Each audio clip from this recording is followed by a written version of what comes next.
nzagusingiza nyagasani mvuge hose ibyiza wankoreye ndirimba izina ryawe iteka ryose amaso yanjye azagusingiza arangamira iteka ibikunyura. Mu by'ukuri ntabwo nemeranywa n'abo bantu bavuga ko urugo ari ijuru rito. Urumva urugo ni urugo n'ijuru ni ijuru. Urugo ni ensemble y'umugore n'umugabo by'amahirwe n'abana. Nuko nguko nabaye umunyamuziki ariko bikaba amateka maremare. Nyuma yo guhimba iyo ndirimbo nakomeje kugenda mpimba uturimbo duke duke byahovyo nkatwandika ariko si nta yindi ntera nateye.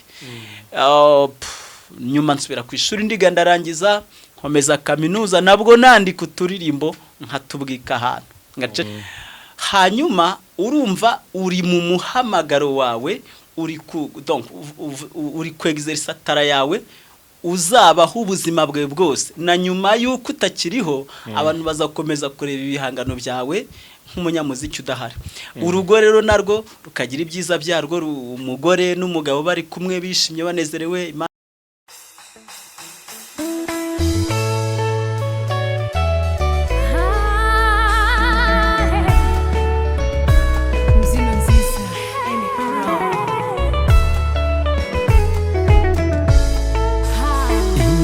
Nziza nizikubyinirwe amajwi meza nakuririmbirwe inanga nziza zigucurangirwe urumuhire munsi no mwijuru. Nshuti bakunzi ba Imipro Media, bakunzi ba Kiliziya Gatolika ndetse n'abakunzi ba muzika gatolika, aho muri hose bari mu Rwanda n'abari muri diaspora, Kristo Yezu akuzwe. Teka ryose kanonika akanya ka entertainment gatolika cyangwa gatolika. Abajya bankosora ngo ntago ari gatolika ni gatolika ariko bene data batwita ngo turabanya gatolika kwa ko ari byo namenyereye kumva rero bambara ibyo nkunda gukoresha. Uyu mwanya rero ngiye kwakira umujene, ni umujene mu myaka ariko mu muziki ntago ari umujene. Rero agiye kutwintertaininga tuganisha kuri ya ntego ya shene yacu. Nanongeyemo ngo aho kuri kutagira isoni, tuba tugiye kuganira ibintu nta bintu byo kubeshyanya, tuvugisha ukuri kose tugushyira hanze. Reka tumuhe umwanya rero atwibwire anadusuhuze. So abadukurikiye bose ndabasuje cyane. Nitwa Augustin mu Ngwarakarama, ayo niyo mazina bwite. Hanyuma izina ry'ubuhanzi ni M Augustin Bella. M Augustin Bella. Yego. Bella ya beta cyangwa Bella nyine. Oya, Bella B E double L A. Wow. Ubwo surivuze reba ukuntu ndi kubona uri mwinshi, ubwo urirangije mu masegonda ayo yonyine. Boss imbizi niyo byari ngombwa ariko mvuka mu ntara y'Iburasirazuba mu karere ka Ngoma mu murenge wa Karembo. Ubwo mu rwego rwa Kiliziya ni muri Santara ya Kabirizi Paroisse ya Zaza Diocese ya Kibungo. Ubu nkaba mbarizwa muri Arkidiocese ya Kigali Paroisse ya Regina Pacis Remera, Centrale ya Busanza. Hanyuma rero simbiza abadukurikiye niba ari ngombwa ariko ni mu bijyanye n'imyigire. Mfite Masters in Education Leadership and Management. Navanye muri kaminuza ya Kigali. Mfite Bachelor's Degree in English Linguistics and Literature nakuye muri kaminuza nkuru y'u Rwanda ishami rya Huye, kera byitwaga donc Butare campus, aho bitaga Iruhande. We wahize hakitwa Iruhande? Twayitaga imwe itunganye kaminuza y'u Rwanda. Nkuko uziko Kiliziya Gatolika rimwe itunganye na kaminuza yari imwe itunganye, ariko ababyumva bataza kudukubita awe twateye amabuye turivugira ibyari biriho. So hanyuma rero nyuma yo kuva muri ayo mashuri, usibye ko ubwo segonderi nayo nayize ahantu hitwa kuri Ecole de Lettres de Gatovu mu ntara y'Uburengerazuba mu karere ka Nyabihu, ho muri paruwasi ya Busogo diocese ya Ruhengeri. Hanyuma tronkomenyiga iwacu kuri Ecole Secondaire de Kabirizi, ho muri paruwasi ya Zaza diocese ya Kibungo mu karere ka Ngoma. Birumvikana n'amashuri abanza nayize hafi aho ngaho kuri Ecole Primaire de Kabirizi. Nyuma rero y'amashuri nagiye mu buzima bw'akazi, nkora imirimo itandukanye cyane cyane ifite ahihurira n'uburezi. Nabaye umwarimu mu mashuri yisumbuye igihe kinini cyane cyane mu karere ka Ruhango, mu ntara y'Amajyepfo. Nkora mu mashuri ya leta n'aya prive byose mbivanga. Twakoraga icyo bita kumama. Kumama ndabizi byakeye. Abantu bo mu minsi mike ishize barabizi ukuntu umuntu yazenguruka utugo twinshi avizita nyine, ariko akagira naho ari afiriye nk'umukozi uhoraho. Hanyuma nagiye nkora no mu mishinga inyuranye, Right to Play, Save the Children na BRF, nka menta w'abarimu batoza gukoresha icyongereza na methodology ikwiriye yo kwigisha. Iri centre cyane cyane kuri programu ya leta yifashishwa yitwa CBC. Ibyinshi cyane cyane nibyo rero. Nkaba ndi umunyamuziki, ndi umuhanzi w'indirimbo cyane cyane za Kiliziya Gatolika, nubwo nizisanzwe njya nzihimba nkanaziririmba. Hanyuma rero nkaba n'umwanditsi w'ibitabo, donc ndumva ari byo ngibyo. Uri mwinshi. Nanze kurondogora. Uri mwinshi. Yenda ikindi mbere yuko dukomeza, uri mariye cyangwa uri single? Urubatse cyangwa ntiwubatse? Kuko urumva mu badukurikiye, yego, harimo n'abakeneye nyine, harabifuza ko waba utubatse kugira ngo muzubakane. Ayo makuru wawe yamenye? Ako kabazo nzagasubiza ubutaha, bihangane. Oya, wagasubiza ariko. Ndi mariye. Uri mariye? Yego. Wow, mbonye n'impeta. Iyi ngiyi ariko ntago ari iya mariage, ni y'agatwiko. Niyo gutwika? Y'abasitari nyine. Augustin, turakwishimiye. Nanjye ndabishimiye, nishimiye cyane kuba hano kuri Mipro Media. Yego. Uratwibwiye rero mu buzima busanzwe bujyanye no kuvuka naho wavukiye, ariko kubura academique, unako academically, ariko no nk'umunyamuziki ntago watwibwiye. Urakoze cyane. Ubuzima bw'umuziki rero ni burebure, nabwo sinzi aho nabuhera, ariko ndagerageza kubuvuga gato magambo avunaguye.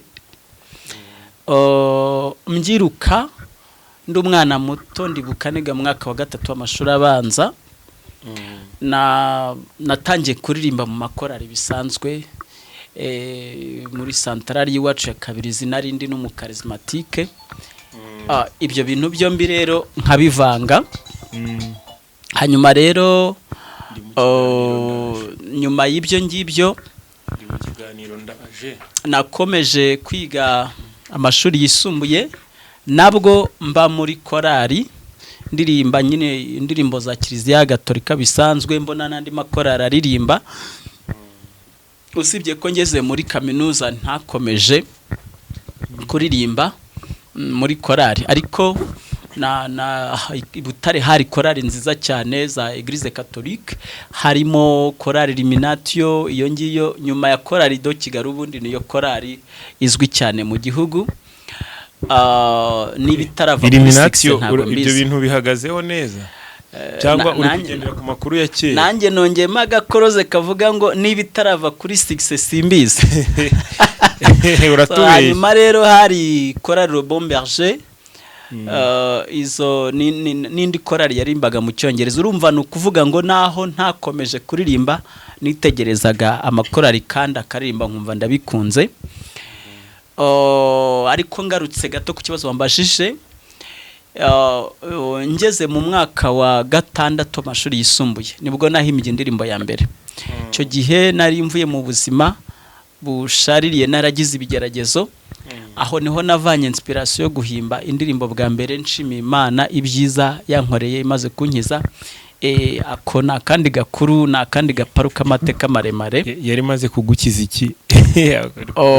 Tari buncike uraza gukomeza. Nararwaye, ariko mikoro yimanure gatoya. Nararwaye hanyuma mererwa nabi cyane ku buryo umwaka wa 6 ntashoboye kwiga ngo ngurangiza. Nagize ibyo bitane branch, kuvuga abandi mwari kumwe muri promotion barakomeza, wowe ugahagarara uwo mwaka ntuwige kubera uburwayi. Hanyuma rero ubwo burwayi mu by'ukuri sinari imeze neza mu mubiri. Na amateka maremare umuntu atakwinjiramo, byasaba undi mwanya n'ikindi gihe cyabyo. Rumva ndicara mara umwaka wose ngerageza kwivuza mu buryo bwa kizungu n'ubwa kinyarwanda, ntibyagira icyo bitanga. Nyuma yaho nza gufata umwanya wo gusenga, noneho nsa n'uwiyeguriye Imana mu isengesho.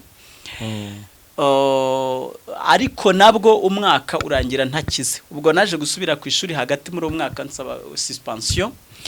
Hanyuma rero umwaka urangiye ndibuka nabeshye mu rugo ko nakize, banyohereza ku ishuri nsubirayo mererwa nabi nabwo, ariko ndaresista ngumayo. Nkafatanya n'abandi ba jeune twari kumwe icyo gihe muri groupe charismatique tugasenga cyane. Nyagasani rero naje kwikanga yarankije, ntabwo nzi uko byagenze. Kandi nyuma nari narazengurutse ahantu hirya no hino, nagiye mu Ruhango, narajyaho Baride yagiye n'ahandi, no mu banyamadini ya Protestant mu byumba by'amasengesho, njya no mu bavuzi ba kinyarwanda. Ibyo byose ntacyo byatanze, ariko nsubiye ku ishuri icyo gihe nafashe initiative yo kwicara hamwe, mfatanya n'abandi ngasenga, nkagerageza no kwiga mu buzima butari bworoshye. Naje kwikanga narakize, nta wundi muti nanyoye, nta muntu wigeze ansengera. Nyagasani mu gihe gikwiriye ntanazi ntanasobanura yarankijije. Aho niho batari banga wari urwaye iki? Nari ndwaye indwara mbi cyane y'amarozi, ku buryo mu ishuri sinashoboraga kwiga.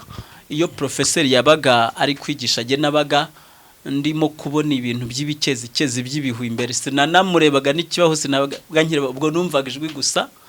Ariko ubundi nkaba meze nk'inkoko yarwaye umuraramo, ndi kugira ntya uri gusinzira, ndi gusinzira, nkaza kunanirwa finaroma nkaryama ku ntebe. Rero sinashoboraga gukora etude ya nimugoroba nk'abandi nabwo bigaga, nyine niryamiye mu magambo make. Nubwo buzima nari ndimo, ariko umubiri wose nkababara cyane ku buryo ntashoboraga kwikorayo, nikoragaho gutya narababaraga bidasanzwe. Ku buryo nashoboraga kugira gutya nkumva urutoki, donc umutwe urafobegana nk'intuza nka baro, ku buryo wumvaga urutoki rwanahinguka imbere. Ariko Imana nyir'ubuntu budashira yarankishije, ibigirishije ububasha bw'isengesho ry'abanyeshuri muri groupe charismatique. Muri kwa gusimbuka kwabo babyina bahimbawe, bagapfukama, bagasenga, bagasingiza Imana, ntekereza ntashidikanya karaho ngaho ro mutagatifu yansanze arankiza. Amaze kunkiza rero niho inganzo yashibutse mu magambo makeya. Nuko nguko nabaye umunyamuziki, ariko bikaba amateka maremare. Nyuma yo guhimba iyo ndirimbo nakomeje kugenda mpimba uturimbo duke byaho nkatwandika, ariko nta yindi ntera nateye. Nyuma nsubira ku ishuri ndiga ndarangiza, nkomeza kaminuza, nabwo nandika uturirimbo nkatubwika ahantu ngaceceka. Kaminuza ndayirangiza, njya mu kazi, mu nshingano zinyuranye, mu kazi kanyuranye, kugeza igihe naje kubonera yuko nsa n'umuntu watabye italenta. Indirimbo zazimaze kugera muri 200 n'izindi, nandika gusa ncecetse. Numva ko natabye italenta, mfata icyemezo noneho cyo gushyira hanze indirimbo ntangira kurwana urwo rugamba nuko nguko byaje muri make. Wow, inspiration ikomoka mu burwayi bwawe. Assuredly. Yep. Akantu karashimishije. Yego. Ni ishami ryashibutse, hari umuhanzi kera wakoze indirimbo iri muri iyo context. Ndamukeje cyane nanjye ubuhanzi bwanjye bwashibutse ku bigeragezo by'uburwayi. D'accord. Ubuse uhagaze ute nyine nyuma yo kuyenda yo gukira ukamenya kandi ko niyo mpano yifite, bimeze bite mu muziki wawe, umaze kugera kuki? Na mateka maremare. Muri 2000 ngira ngo na 20, urumva hari hashize imyaka 15 kuko nahimbye indirimbo ya mbere muri 2005. Ndibuka nibwo nari ndangije umwaka wa 5 ndi mu wa 6 muri uwo mwaka, ngira ngo nari nyuma yo gukira kwa. Hanyuma rero muri 2020 nafashe icyemezo njya muri studio nkora album y'indirimbo 12 barazirikodinga. Mu gihe rero bari barimo kuzicuranga bongeramo ururirimbo rw'ibikoresho bigezweho by'umuziki, baje kumpa report muri studio yuko indirimbo zanjye zazimiye, ariko studio ntabwo yigeze imbwira mu by'ukuri ikibazo cyavutse. Ku ruhande rumwe barambwiye ngo studio ngo barabibye, ubundi nyine bambwiye ibintu byinshi binyuranye ubona bitari mu kuri, ariko narabababariye niba batwumva nibakurikira iki kiganiro ntibazagira ikibazo. Ni bande kugira ngo biyumve? Oya twaba dukoze nabi kubavuga. Ndabatsinze. Hanyuma rero nabaye nk'umuntu ucitse intege, ndicara. Urumva 2021 na 2022 na 23, urumva umuntu wafashe amafaranga nkayatanga, indirimbo sinzibonye n'amafaranga yanjye sinyabonye, byanci intege cyane. Numva mbaye degute kuri icyo kintu. Mu gihe nari nahagurutse numva mfite imbaraga zo kubikora n'umwete n'umuhate mwinshi. Ariko naje gufata icyemezo nsubirayo muri 2023. Noneho ariko nsubirayo ndi male cyane, ndababwira nti reka dukora indirimbo imwe tuyishyire kuri YouTube channel, ntangire ku mugaragaro, noneho ibindi bizaze nyuma. Ni muri urwo rwego rero nakoze indirimbo imwe ya mbere nyishyira kuri YouTube channel kuri 23 z'ukwezi kwa 10 2023. Urumva imyaka 2 igiye kuzura ntangiye. Hanyuma rero nibwo nahise nkora album y'indirimbo 15. Ndibwira ko 9 muri zo zimaze gukorwa amavideo already ari no kuri YouTube channel, hasigaye 6. Urumva yuko ndi hafi mu myaka iri imbere kuzakora igitaramo cy'ubwenge gikomeye cyane. Yep. Waturimbira kuri ya indi wahimbye Yezu amaze kugukiza muri Charismatique? Wegereze mikoro hasi. Urakoze cyane. Ni indirimbo yitwa Shimwa Mwami w'amahoro. Iyo uyikurikiye wumva nyine irimo ayo mateka shaririye. Reka mbaririmbiraho gatoya. Ndaterura ndirimba ibyiza wankoreye, ngasanga ari byinshi cyane simbona uko nabivuga. Aba wagiriye neza bose nibagusingize, bagushima shimwa ushimwe, shimwa ushimwe, shimwa ushimwe. Uratwite kuri umwami w'amahoro, uratwite kuri umwami w'amahoro. Nageze mu kaga kayihande maze baranyisekera cyane, bati bye birarangiye, ni wowe wahise unabarunkura mu menyo y'abasetsi. Mwami wanjye shimwa ushimwe shimwa ushimwe shimwa ushimwe uratwite kuri umwami w'amahoro n'ibyo ngibyo. wow ni nziza cyane rwose, ishingiye no ku buzima bwawe ariko n'ubw'abandi, kuko abantu bose burya ni bamwe. Yego, hari umuntu twiye tuganira witwa Mudire, tuya tuganira, niwe watumye numva Bibiliya. Bibiliya nayo narayize mu seminari ariko nta kintu nigeze numva nyine, uretse gufata ibitabo mu mutwe n'ibiki. hari ukuntu yansobanuye ngo buri iyo wumvishe igitabo kimwe muri Bibiliya, nubwo ufite ibitabo byinshi, burya n'ibindi byose biba bisa. Iyo wumvishe kimwe uhita wumva n'ibindi, kuko burya message irimo ni imwe muri byose, ni message y'Imana, message divine. Yego, ahubwo nuko bigenda byandikwa mu bihe bitandukanye, ni ijambo rimwe rivugwa mu bihe bitandukanye na context zitandukanye. Rero nawe ibyo byakubayeho, iyo buri wese bimubaho, nuko bimubaho ku buryo bwe. Niyo mpamvu ino ndirimbo yafasha n'abandi bose cyane rwose, ko nyine condition imene nyine hari ibyo tuma duhuriraho. serious saying.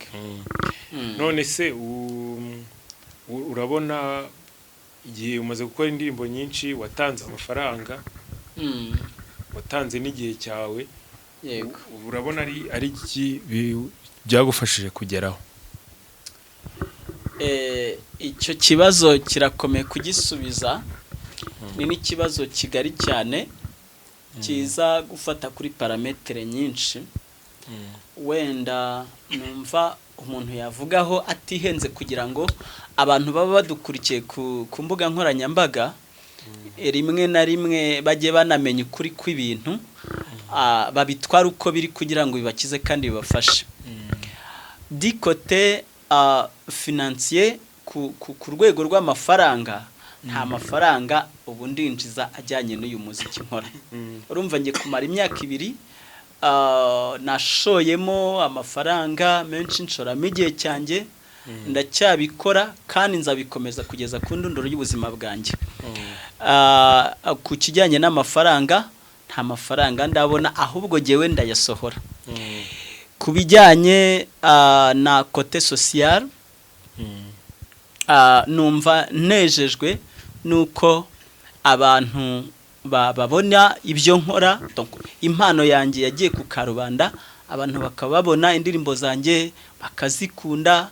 Iyo urebye uburyo bazireba, urumva gufungura YouTube channel gatangira kuri 0, uyu munsi ukaba umaze kugira abantu ibihumbi bigera hafi muri 15 bakurikira ibihangano byawe.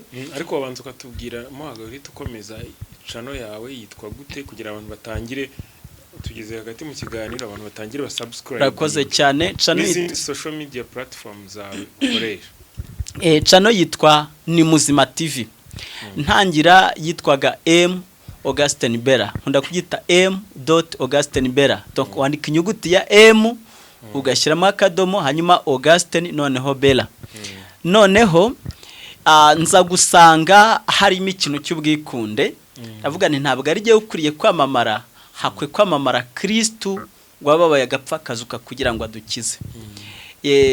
Nafashe channel yanjye rero nyita Ni Muzima TV.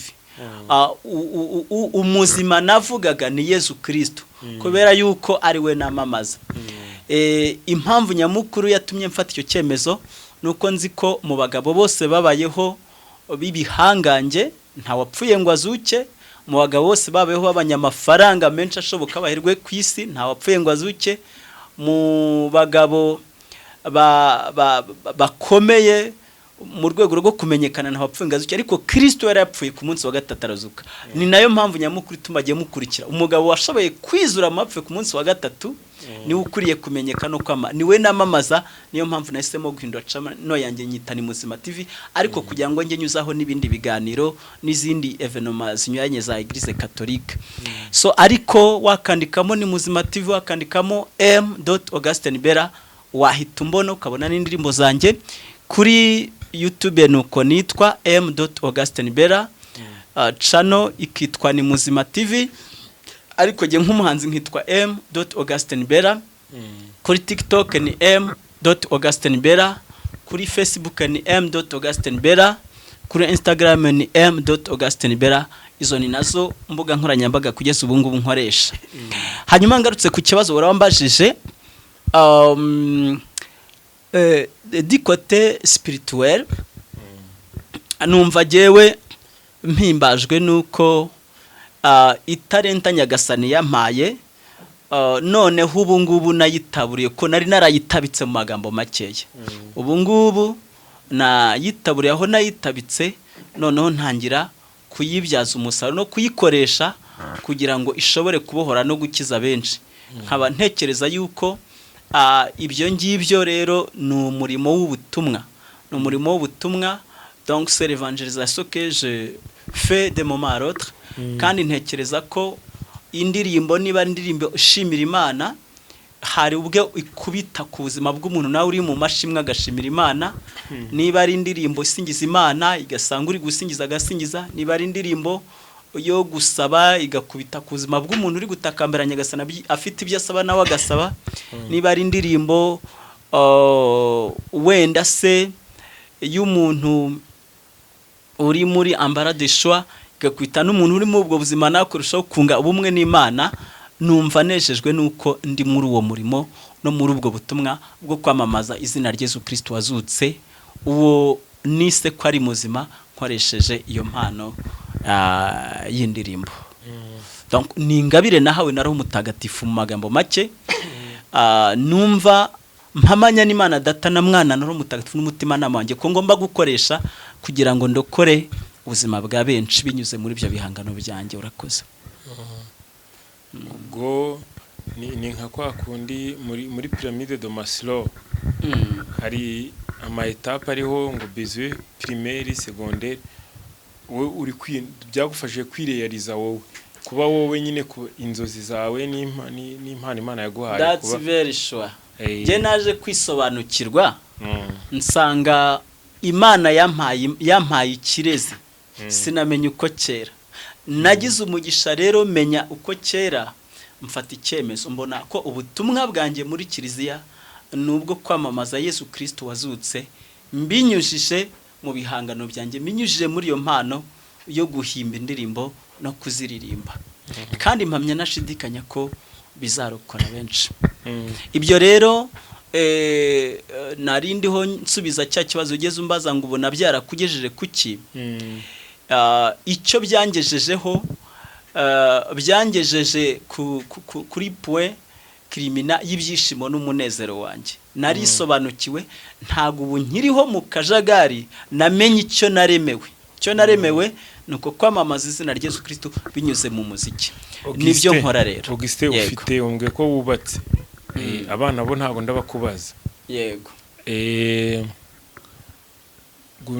Umuziki wagufashije kwireyariza kuba wowe no kugera kuri point kirimina, ku maximiza ibyishimo byawe. Yep. Wagereranya gute uburyo bamwe bavuga ko no gushaka kubaka urugo nabyo bifasha umuntu kwireyariza no kugera ku byishimo, ese bakavuga ko ari nijoro rito urugo. Yego. Wabihuza uti ibyo bintu byombi? Ngira ngo ikibazo gifite confusion ndende. Mu by'ukuri ntabwo nemeranywa nabo bantu bavuga ko urugo ari ijuru rito. Urumva urugo ni urugo, n'ijuru ni ijuru. Urugo ni ensemble y'umugore n'umugabo by'amahirwe n'abana. Aho ngaho urugo rugira ibyiza byarwo rukagira n'ibibi byarwo. Ariko ijuru nkurikije uko barikorera description, ni ahantu tuzabaho dufite umunezero wuzuye, usendereye, unonose, utagira icyasha. Urumva rero ntago wabihuza. Ariko urugo rufite ibyiza byarwo byinshi binezeza ubuzima bwa muntu. Urumva c'est le côté social. Ariko umuziki wo donc utakorenga ikintu cya uniqueness, ubudasa bw'umuntu uwe nyirizina. Urumva rero uwo umunezero w'umuziki uwugira mwimbere muri wowe. Kuko pas nécessairement ntabwo kunezerwa uriho uririmba ntabwo bisaba ko ufite undi muntu ku ruhande rwawe muri kuririmbana. Wowe ubwawe bwite uraririmba ukumva urishimye, ukumva uranezewe, ukumva umunezero wawe mwimbere uruzuye. Ariko urugo kugira ngo rukuryohere rukunezeze bisaba yuko wa mupartner wawe muba muri kumwe kandi mubyumva kimwe. Iyo mutabyumvise kimwe rero sinzi ko munezero uburi kumva ubwo buri kumva uburibwe. Jewe rero nyine ubwo ngarutse kuri icyo ngicyo ni kino kiganiro ni ikiganiro gisa n'ikirimo logique philosophique ukuntu umuziki unezeza nyirawo gute. Icyambere kubona kumva uri kuririmba ubwabyo byegisista iyo sentiment de joie extrême muri wowe, ukumva urishimye uranezerewe ku rwego jewe ubwanjye ubikubwira kakanya ntabasha gusobanura. Hanyuma urumva uri mu muhamagaro wawe, uri ku exercice tara yawe uzabaho ubuzima bwawe bwose, na nyuma yuko utakiriho abantu bazakomeza kureba ibihangano byawe nk'umunyamuziki udahari. Urugo rero narwo rukagira ibyiza byarwo, umugore n'umugabo bari kumwe bishimye banezerewe, Imana yabaho umwana bikaba karusho kurushaho bakagira irindi terambere. Ariko urumva nyine bigira gihe uwo mwashakanye akaba atakiriho ugasigara wenyine, mu gihe tara yawe ubana nayo iteka ryose rizira iherezo. Ngira ngo no mu ijuru tuzakomeza turirimbe. Ubwo se urumva ibyo bintu twabihuza kandi umugore we mutandukanywa n'urupfu. Nyine urupfu rubatandukanye bukarangira, ariko jewe ibyishimo by'umuziki wanjye bizahoraho iteka. Ariko ubwo abadukurikiye bambara ibyo ngibyo c'est la métaphysique, ni nyurabwenge irenze. Urashaka kuvuga ko isanzwe kuvuga ko ibyishimo wowe ukomora ku muziki biri hejuru y'ibyo ukomora ku rugo rwawe. Iyo ndi mu muziki mba ndimo kwinjoyinga my uniqueness. Mba ndi kwinjoyinga jewe ubwanjye bwite n'ibyiza bintuyemo Imana aho mutatufatuje muri jewe. Bitandukanye n'urugo rero. Urugo rundyohera iyo ndi kumwe n'umugore, iyo ndi kumwe n'abana. Ubwo se si ibintu bibiri bitandukanye. Waguhitishamo se ibyo byose ni kubyumva ko bitanga ibyishimo. Waguhitishamo ariko ugomba guhitamo kimwe muri ibyo byombi. Ibyishimo bikomoka ku rugo n'ibyishimo bikomoka ku muziki wawe, wahitamo iki? Nta yindi ugomba guhitamo kiwe. Ayo mahitamo aragoye cyane. Buriya kugira ngo umuntu ajye muri studio aririmbe neza nabyo bigira ikibibagarira naho bituruka. So ni ibintu au fait ubundi ni parametre ebyiri ziri incomparable. Buri kimwe gifite uburyohe bwacyo n'ikindi bwacyo. Urashaka uri kumbira ikirero ushaka kuvuga nka kwa kundi ngo ihene ebyiri guteranya intama ebyiri ngo bingana n'ubundi intama ebyiri n'ihene ebyiri. Oya ariko jewe abantu bashobora kubyumva mu buryo butandukanye. Je nahitamo kwegizerisa impano yanjye kubera yuko umugore ntari kumwe nawe nashaka undi, ariko umuziki ntari kumwe, ntari mu muhamagaro w'umuziki wanjye nakumva ubuzima bwanjye bwasenyutse. Aho ngaho abantu bashobora kubyumva mu buryo butandukanye, ariko dimension ndende irimo ni yihe? Donc l'uniquité, the uniqueness of somebody, ubudasa bwa wowe bwite, kwa kundi ijambo ry'Imana tubwira ko turi ibinege mu maso y'Imana. Yego, ubwo uko kuba ndi ikinege bituma umuziki ungira undi muntu. Iyo ndirimba mba ndimo kwinjoyinga ibyiza bintuyemo bigutuyemo. Naho mariage igasaba ko nezerwa ndi kumwe n'umugore wanjye n'umwana wanjye. Bisaba facteur extrinsique. Urumva fete umuziki ni motivation interne, mariage ni motivation externe. We ariko na mariage ushobora kwinjoyinga yourself wowe ubwawe, ariko kugira bikunde bigasaba undi muntu biragoye. Urumva motivation interne rero irakomeye cyane kuko ni nayo itanga imbaraga zo kwegizerisa ibire externe. Ariko ubwo urumva ibyo ngibyo ni deba ndende abantu bashaka kuganiraho. Ubwo wowe umuziki ugufasha ahubwo kuba mu rugo neza, cyangwa urugo nirwo rugufasha gukora umuziki neza? Ikibazo cyanyuma kuri ibyo umuziki ubwo nubwo ari we ndi kubyerekeza ariko ubwo n'abandi bazatubwira uko babyumva. hayo yote ni bega kwa bega, birasaidirana. Ni ukuvuga umuziki ugufasha gukora urugo neza cyangwa urugo rugufasha gukora umuziki neza. Mu rugo umuntu akenera kurya, agakenera kunywa, agakenera koga, agakenera kwambara, agakenera kwishimana n'umuntu bashakanye. Ibyo ngibyo bigufasha iyo ugarutse muri parametre y'umuziki ugarukamo umerewe neza. Ariko kandi niyo waririmbye ukanezerwa ukumva umunezero wuzuye akanyamuneza kakaza, ngira ngo imbere y'umukunzi wawe n'umwana wawe naho bya byishimo biba amata by'amavuta, donc biba byakuze bikuzura no kuri wa wundi wa muntu muri kumwe. Ubwo birakorana, ni magirirane kwa. Mu mibare kera twiga ensemble, so ibyo twita setare cyo bitaga reciprocity. So ntuza element ikigarukaho. Ndabyibuka. Ni ibyo ngibyo rero ofete uva mu muziki ukajya kwinjoyinga mu rugo, ukajya na bya byishimo, cyangwa se ukavana bya byishimo mu rugo ukabijyana mu muziki. Byose bikaba magirirane, bigahinduka amahwirero. Auguste, turirimbire ku ndirimbo yawe ukunda kurusha izindi. Ninyiririmba rero ikibazo ntabwo ndi bwemere kwicamo kabiri. Kwicamo kabiri bisaba kuyisoza tayari. Wowe ugomba ntuyirisoze kugira ngo tuhite tubwira abadukurikiye nuko yitwa bajye kuyireba. Okay, reka nyiririmbe ndi gukombina ibitero bibiri kugira ngo idatinda, sibyo? Kubera ko ndayikunda cyane. Ubundi niyihita usobanura neza ikariyeri y'umuziki, uraza guhita usubizwa kubazo byose wambaje n'ibindi byose urumbaze nyuma. Reka nanziki igeza mikoro hepfo gato. Ubwenge bwanjye buzagusingiza, butekereza ibiguhesha ikuzo, nibyerekeye ingoma yawe mw'isi. Amatwi yanjye azagusingiza, yumva ijwi ryawe rimpamagara, ringanisha iteka mu gushaka kwawe. Nzagusingiza Nyagasani, mvuge hose ibyiza wankoreye, ndirimba izina ryawe iteka ryose. Amaso yanjye azagusingiza, arangamira iteka ibikunyura, n'ibiguhesha ikuzo iteka ryose.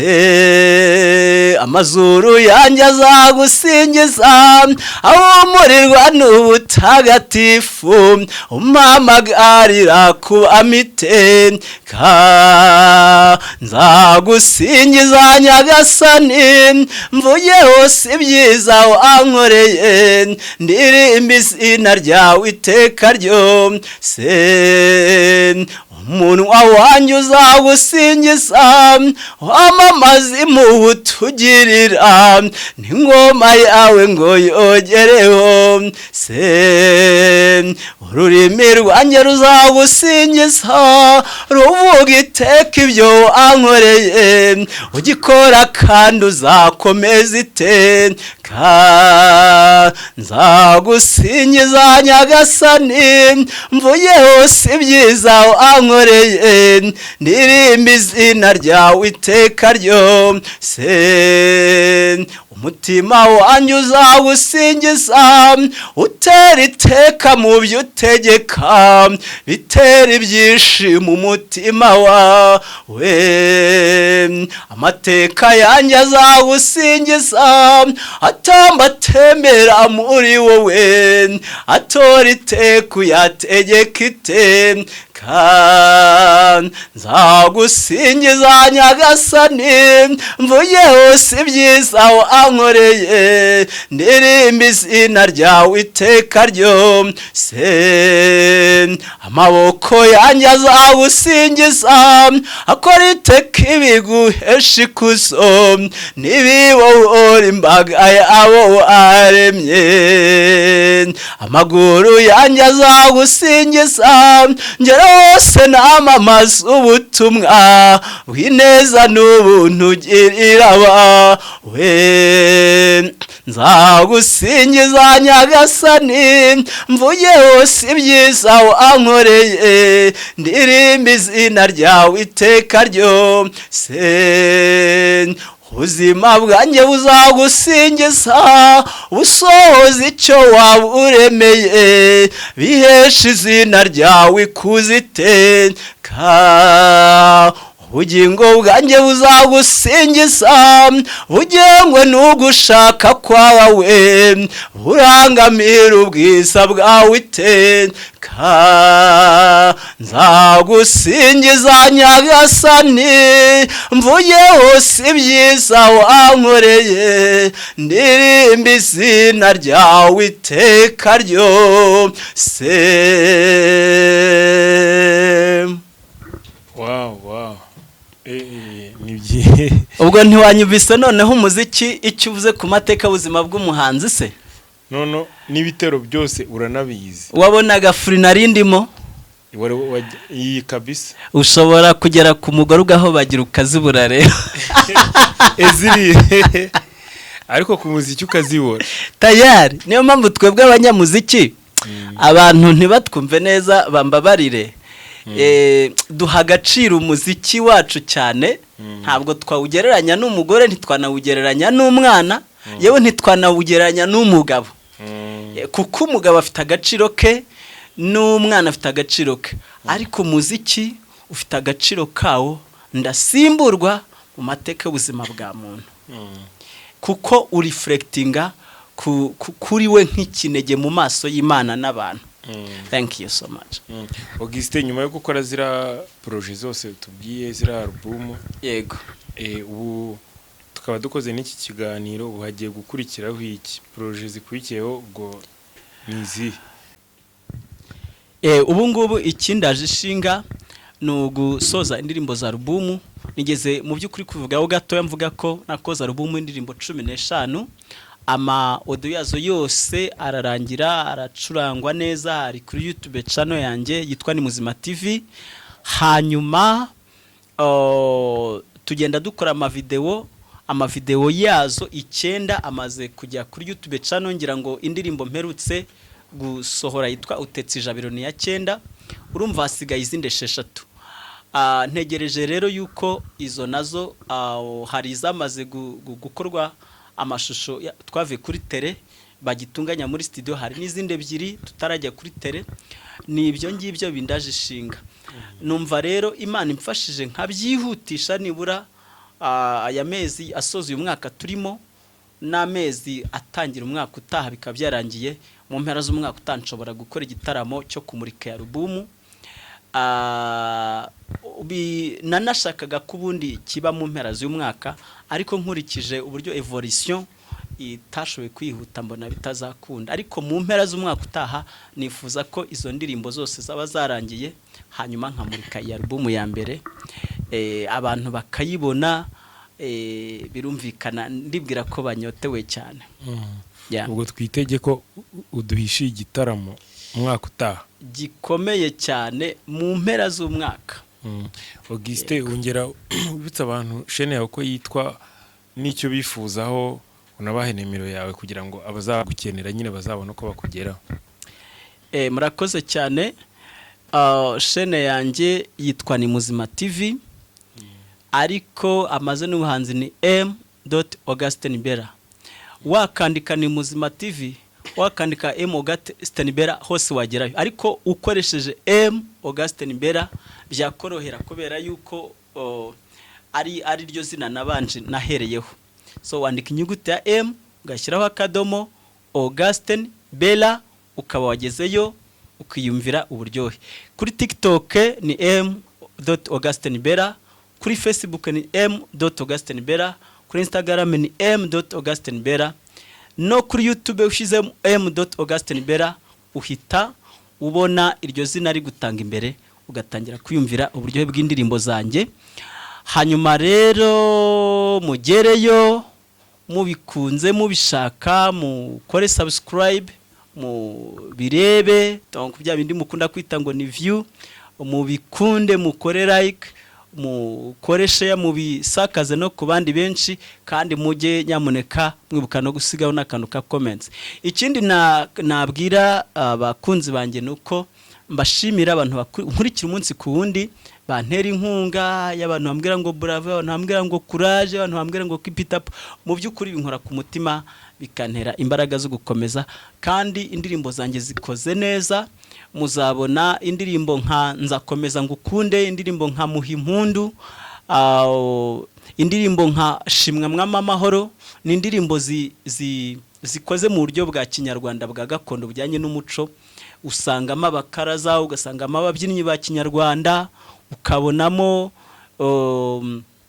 intore, kandi bambaye muri bwa buryo bwa kinyarwanda ku buryo abantu babikunda. Izindi ndirimbo nazo zifite vibe muri ya mvugo y'abajene iki gihe, nka utukuzwe Mufalme Yesu, utukuzwe Baba mwema, usife Mufalme Yesu, nza gusingiza iteka. Ni indirimbo zikozwe mu buryo bujyanye bugezweho muri danse moderne, zirimo abakrobasi, zirimo fashion, zirimo drama team.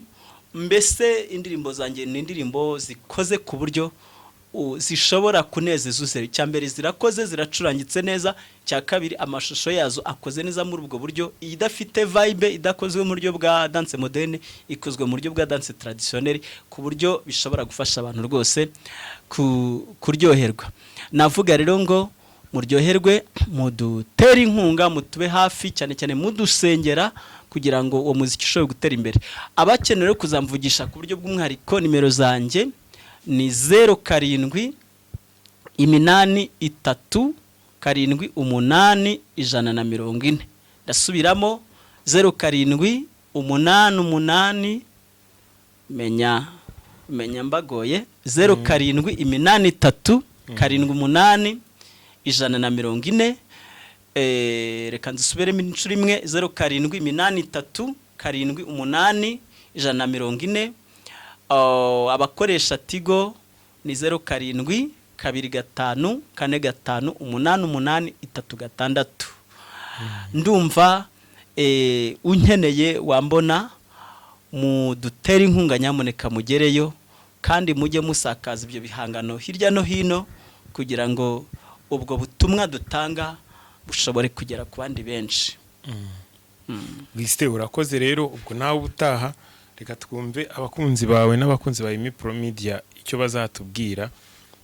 Tuzagikomerezaho ubutaha, abazagushimira n'abazakugira inama kugira ngo ukomeze utere imbere, kandi turabasaba ko bakora subscribe iwawe. Abo kuri Pro Media hariho abantu benshi bakoze subscribe kuri Yezu ni Muzima TV, nta nkunga bisaba, no gukandaho gusa.